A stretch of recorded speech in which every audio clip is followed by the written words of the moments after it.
Men have created artificial systems of power because they do not possess innate power, right? There are three forms of real innate power that exist in nature. The power of creation, which is the womb, physical power, right? Strength, dominance, and then willpower.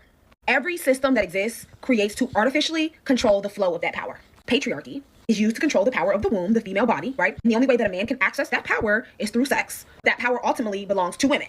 Physical power, which most men, white men, do not possess, which is why they are wildly obsessed with black men. That's why we have basketball teams and football teams, because they are obsessed with watching that physical display of power that they, for the most part, do not have. The average white man doesn't have it. And then willpower, which is the only system of power that everyone has, right? But white supremacy has artificially controlled the flow of that power through religion and has used it to create the entirety of the artificial system. Religion is used from your natural source of power, while they use that exact power to control the entirety of the system. While they secretly use it in courts, in the media, and everything else that exists to control you. So they have created patriarchy, capitalism, white supremacy, which are all artificial systems of power because they themselves do not possess actual power. They use wealth and resources and patriarchy to control those natural flows of power. If they cannot control or access actual power themselves, then they can control those who actually possess it. And this in itself is the obsession with black people, right? The black womb, the ultimate womb of creation, the Eve gene, the ultimate system of power is the black womb, right? Which is why black men are so extraordinarily powerful, because they come from the black womb. That is why they have more physical powers and better genetic abilities than white people. That power naturally being a source that has flowed into the black male body is a physical proof of the power of the black womb. This is the obsession with not only cutting black people off from nature, right? By creating not only this artificial world, these square boxes that we live in, these jobs that we go to, controlling the flow of our mind through religion, also controlling our access to each other and how we view each other so that we don't naturally access our power to one another through respect and co-creation, i.e. sex. By spiritually diluting the power of sex through turning it into this weird, objective, lustful dynamic, we don't naturally access the power of sex, the sexual power that we have through one another's bodies. So by convincing black women and black men that they're better suited for a white person, by convincing black women that a white man's financial power is more powerful than a black man's innate physical and spiritual power, they can control that flow of power. By convincing black men that black women's strength is actually a source of weakness, they can control the black man's physical power by convincing them that they're better suited for white women. Is this making sense? Rigid patriarchal norms makes men DL. And when I say DL, I'm not talking about closeted men. And I'm talking about men who have secret relationships with men, who have public relationships with women with no intentions of coming out as homosexual. Because being straight and heteronormative is a fundamental part of their identity. This is often misdiagnosed as homosexuality. But in reality, this is the byproduct of patriarchal norms, especially those enforced by these rigid patriarchal conditioning of male ideology, right? Because patriarchy prioritizes male dominance, heteronormative family units, and emotional isolation. It actively creates the conditions that make DL lifestyle logical. Patriarchy defines a man's worth by his external role as playing the provider and protector of the family unit. Man is socialized to believe his primary value is in his ability to acquire resources, money, property, and status, and to channel those resources into the heteronormative family unit. His identity becomes contingent on having a wife and children, therefore making the idea of coming out unthinkable. It would be the catastrophic failure of his primary life mission. Coming out isn't just about personal acceptance. It's about dismantling the entire ideology and structure in which his identity is built upon. Not just his identity, but his social worth. DL man isn't just hiding his desires. He's protecting his entire social identity and worth as defined by patriarchy. Patriarchy doesn't just define what a man should do and how he should feel, but also what he should not feel. Under patriarchy, a man should not be vulnerable. Emotions like fear, sadness, uncertainty are signs of weakness under patriarchy. Also, men aren't allowed to emotionally rely on women. Men are placed on a pedestal as fragile creatures to protect, and conversely viewed as creatures not capable of handling real-world problems. They are partners in the family unit, not equally in the emotional struggle. Their only peers are other men. Only other men are seen as strong enough, rational enough, or understanding enough to understand the male role. This creates profound emotional intimacy between men. They are the only ones that they can share their fears, their burdens, their failures, their triumphs with, right? This bond, forged in the shared experience of performing masculinity, becomes the most authentic relationship in their lives. And because human beings struggle to compartmentalize emotional intimacy, physical expression, when a man is systemically denied emotional intimacy with women, the connection that he shares with other men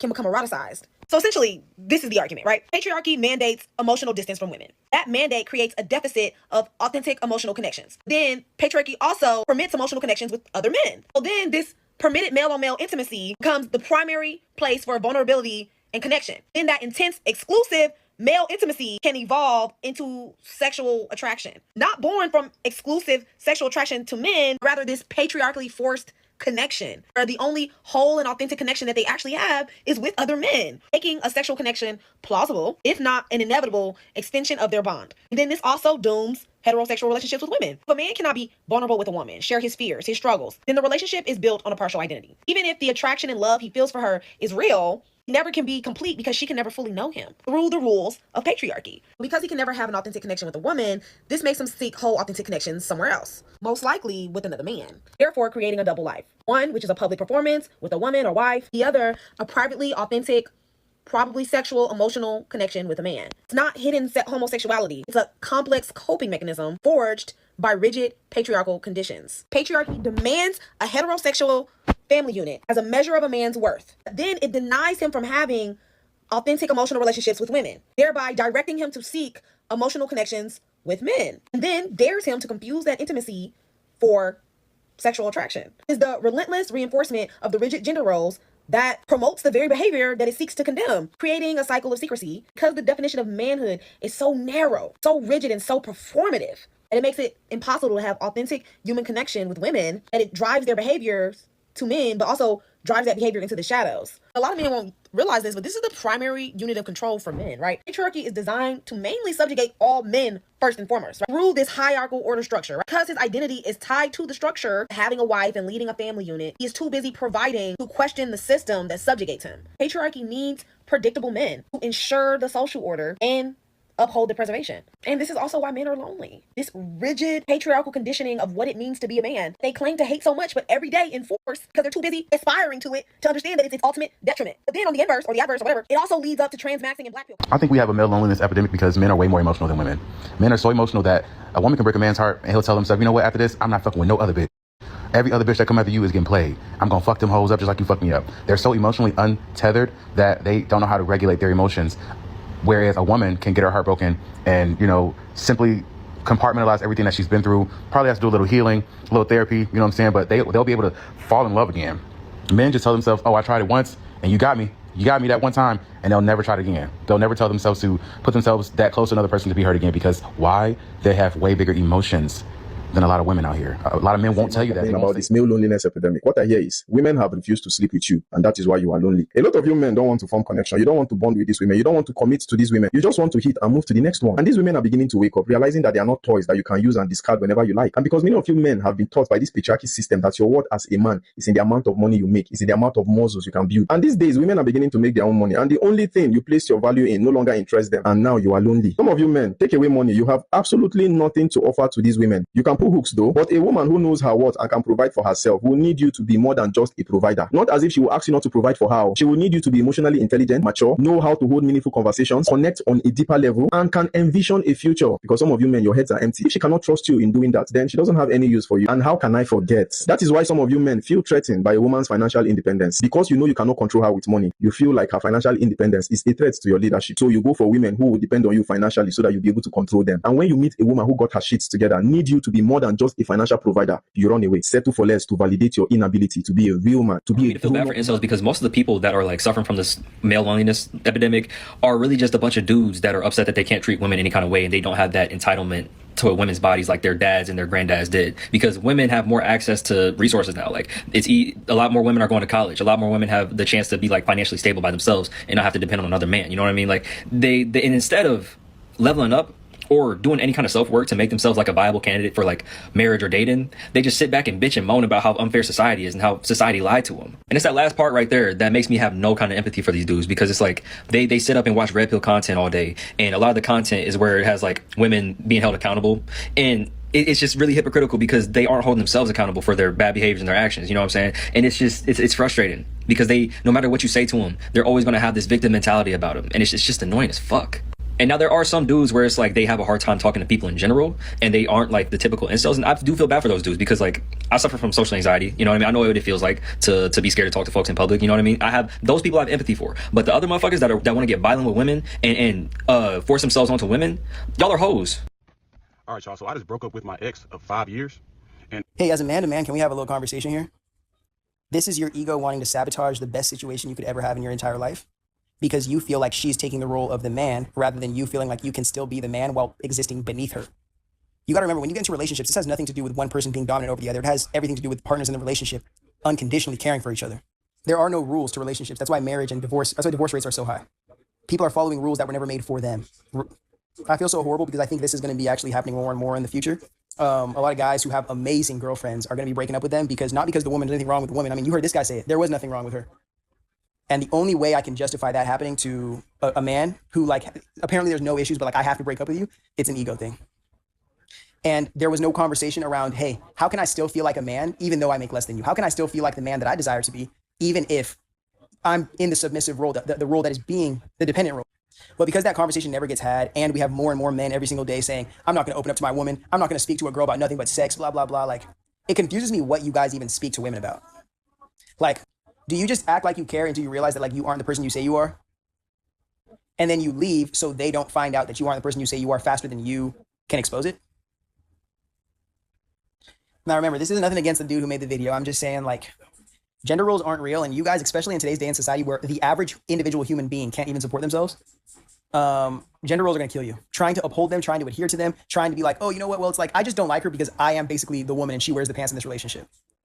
It's an ego thing, bro. And no other relationship will work for you because this was somebody who unconditionally gave to you, bro, before you had shit.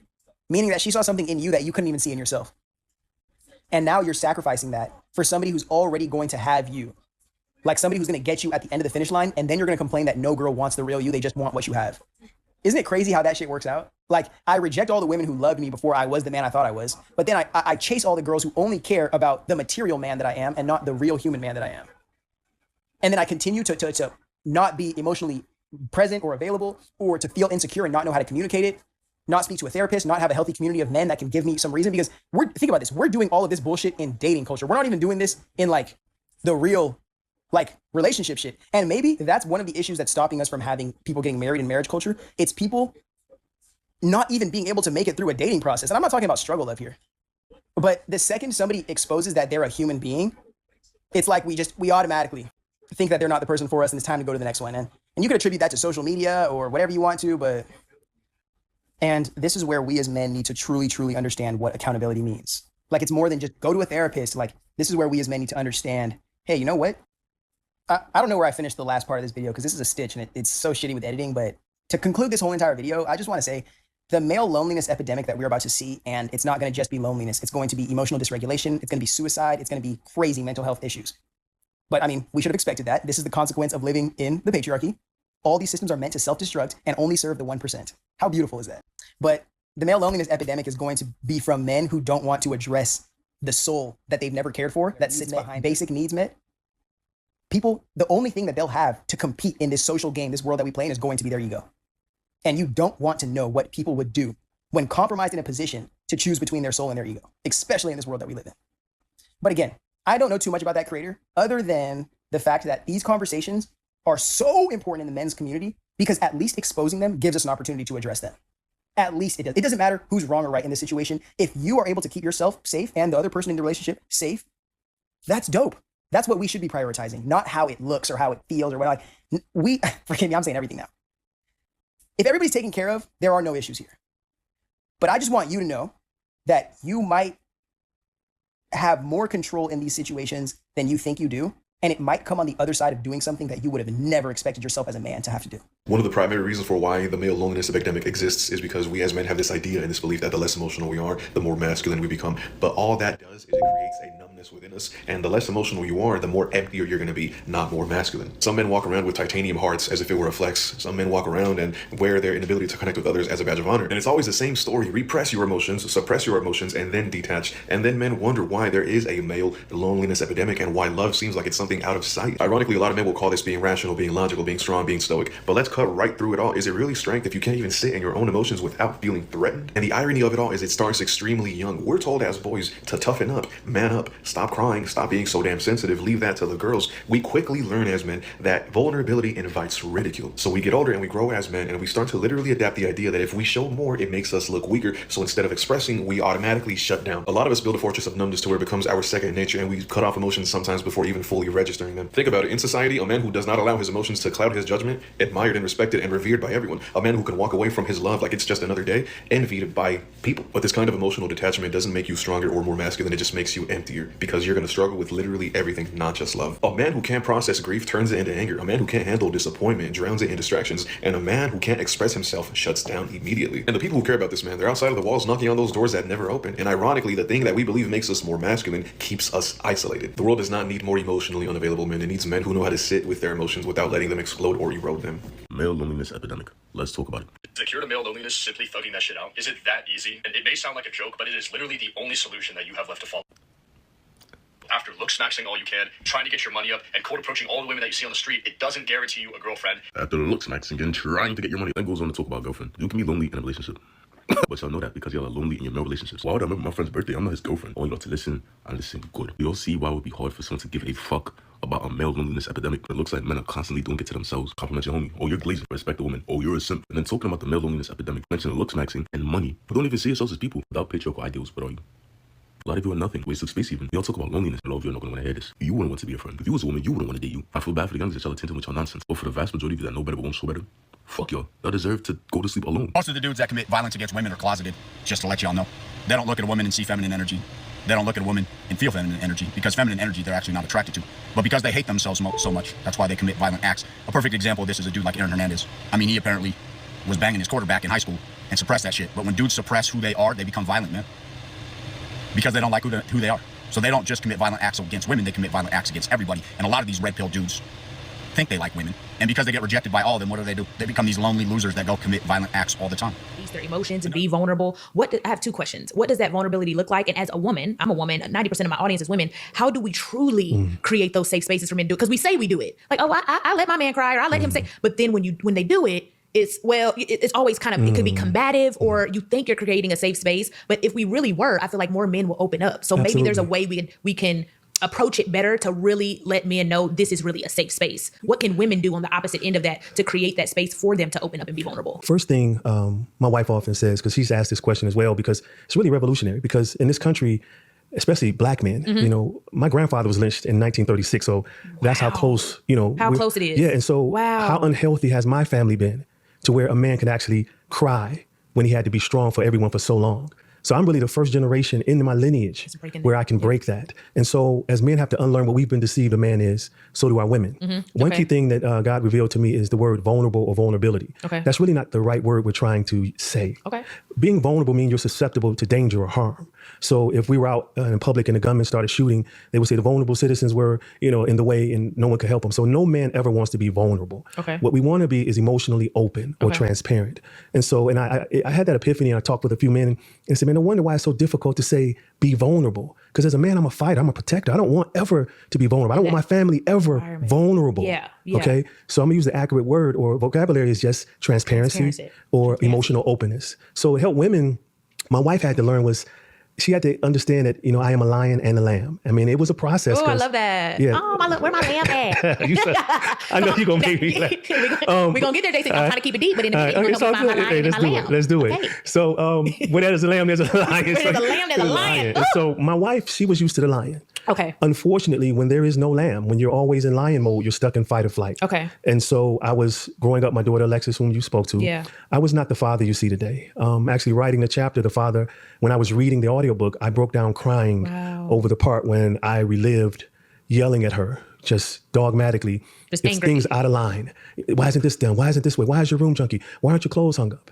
And it wasn't until I started writing that I realized I was passing down what my dad passed to me. Lord.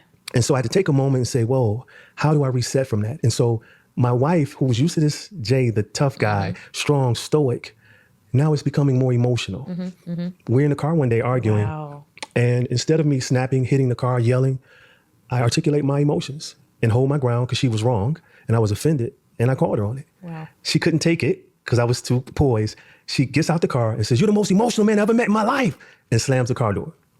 I'm sitting there. And that's not what a man wants to hear. No, when he and so is I'm being trying to come out transparent. of it. My God. So I'm using this story so that women can see, like, okay, and also for the men, because this is important. As I'm sitting in the car, I become, of course, very angry because I feel my manhood is being tested. And she knows me. But I made a decision. I said, I'm not doing this for you. I'm doing this for me. As a result, you and our children will benefit. But if I do it for you, as soon as I don't feel that you appreciate my effort, I'm going to digress back into emotional incarceration. You have to change because you want to There you change, and go. then it affects your village in a positive There way. you go. And so for the men, do it for yourself, Do it brothers. for you. Yep. For the women, be patient and understand you have no idea what a comprehensive man is. Wow. All you're used to is someone providing and protecting, but yet you long for someone more comprehensive who could speak to your soul, who could help you navigate through your rough days and your emotions, your childhood trauma, your insecurities, where you don't have to be strong all the time. My first book was called Cry Like a Man. And what's alarming now, I don't see women crying anymore. Oh, I'll be Well, yeah, privately maybe, but now, but you're transformed. But think about the millions of women out here Yeah, for sure. who have to wear the facade. They don't. Who wants a stoic woman? Yeah, yeah. When we lose a woman's love, empathy, and compassion, it's over. It's over. And so one of my goals of helping men break free from emotional incarceration, become more than masculine males, become comprehensive men, is to get to the place where when they heal, they can help their families heal. And finally, where the women, when they get up and they rise up, they can start saying, if it wasn't for my husband, if he wasn't there, I would have never made it. And so I would love to switch that narrative up because, of course, you hear it a lot for us as men. Like my wife, the phenomenal woman she is, you know, I want men to really be able to live from the good in their hearts instead of the fear of how we be perceived. And that's what this book is. It's like we desire to be the right man in the moment. And so many of us are right at the mental edge, ready to jump because it was all the moments we've blown and the regrets start stacking and stacking like Tetris. Yep. But until you learn how to master more than being strong and providing and fighting, you can't move the blocks to start eliminating space. Yep. Or creating space and eliminating the problems and eliminating the mental issues and your own childhood trauma. And to allow yourself to be transparent with those you know who will sharpen you and not just polish you. And like you said, for the women creating this space for the man, it sounds like she has to do some healing for herself too. Because if she's not healed, she like, you know, that moment you had with your wife, not being able to accept a man who is trying to do it a different way. If you're used to toxicity and anger and yelling and throwing stuff, when you see a man who is trying to take accountability, trying to change and do it the right way, you don't even know how to accept that. You mad that he ain't mad. You mad that he's not yelling. You're mad that, or you think he's being funny because, you know, he's not angry and aggressive. You don't know how to accept that. So women, I feel like we have to heal the parts in us that are used to that toxicity so we know how to accept the man that is healing and going by those 10 characteristics and trying to show up better in the situation. That's good. I definitely agree with that because so often when we'll work with couples, and of course I work with the men or my wife will work with the wife, and it's like, it takes two. You're going to have to, my wife and I say, who's willing to cross the line today? You know, someone has to deny themselves today and cross this line to make this relationship work. And so for her and I, it was a process that we both had to go through. And we're still evolving. I mean, we got 26 years in and just, I mean, yesterday, you know, I'm like, Cole, we good. You know what I mean? Without me sharing a lot. For sure. But it's like, you know, it's, you have to be, you know, your love has to be more than emotion. That's it. You know, love is all theory until it's tested. Okay. And so my wife and I's love been tested over time, nonstop it seems, because of what we do for the Most High and in the community in Detroit. And love endures all. When it's used to suffering and not fading away, and when a man can articulate his hurts, his insecurities in front of the woman who he'll lay his life down for, nothing can stop him. Ooh, wee. Okay, so I'm single. I'm looking at every camera. Anybody out there? No, but I'm single and I'm open, right? I'm not actively looking. I'm not like, I need a husband, I need a man. I do desire that, but I've worked so much on me for the past 3 years that I feel like it would be a want, not a need to fill a void, right? So I feel like I've been working on my healing. And if God has that for me, it'll happen at the right time. So you don't think it's a want? No, it's a want, but it's not like I need a boyfriend. I need a relationship. You need a husband? Ooh. You don't think you need someone to be your covering?